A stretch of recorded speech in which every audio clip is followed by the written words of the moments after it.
এখানে অভিযান চালাচ্ছেন, তাদের কার্যক্রম পরিচালনা করে।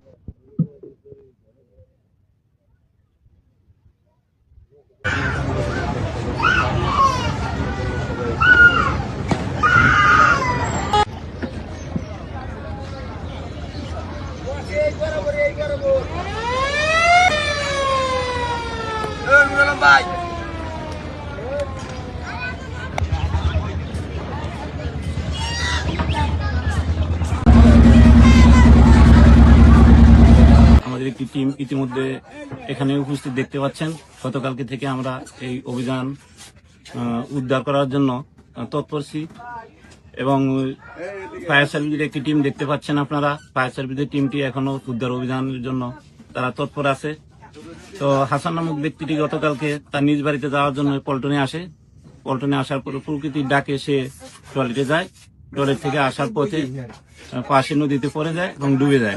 তখন তার থাকা নিকট আত্মীয়রা হইচই করলে, ডাক চিৎকার করলে, চেঁচামেচি করলে পাশের লোকজন আসে এবং দেখতে পায় সে ডুবে যাচ্ছে। তখন স্থানীয় ছোট ডিঙ্গি নৌকা দিয়ে এবং আশপাশের লোকজন তাকে উদ্ধার করার জন্য চেষ্টা চালাচ্ছে। এখনো তাকে উদ্ধারের জন্য চেষ্টা অব্যাহত আছে। ফায়ার সার্ভিসের একটি টিম এবং নৌ পুলিশের একটি টিম এখনো উদ্ধার করার জন্য তৎপর আছে। আমরা গতকালকে যখন সংবাদ পাই যে একজন লোক সে নাকি মেয়ে দেখতে গেছিল, মেয়ে দেখতে ফেরার সময় ওইটা কি জানো পল্টুনের ওয়াশরুমের থেকে বের হইতে যায় উনি পড়ে যায়। তাৎক্ষণিক আমরা সংবাদ পাই, সংবাদ পেয়ে তখন সন্ধ্যা লেগে গেছে। সন্ধ্যার সময় আমরা চলে আসি।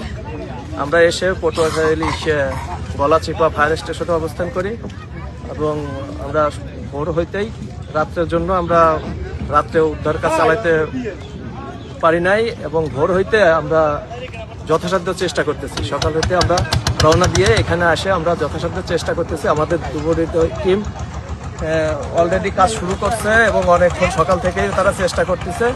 আর এরা প্রচুর স্রোত, নদীতে প্রচুর স্রোত আর জোয়ার ভাটার কারণে কয়েকবার জোয়ার ভাটা হয়েছে, যার কারণে লাশ পাইতে দেরি হচ্ছে। ইনশাল্লাহ আমাদের চেষ্টা অব্যাহত আছে। এখন কি ভাবছেন? এখন ভাবছি, আমরা আশা করি, আমরা সবসময় আশাবাদী যে আমরা লাশ পাবো। আমরা পাওয়ার জন্য সর্বদা চেষ্টা আছে আমাদের এবং চেষ্টা করে যাব। ইনশাল্লাহ লাশ না পাওয়া পর্যন্ত ঘটনাস্থলে কয়টি টিম কাজ করতেছে? আমাদের নদী ফায়ার স্টেশন পটুয়াখালী থেকে একটা টিম আসছে, আমরা 3 জন ডুবুরি আছে, ওরা কাজ করতেছে।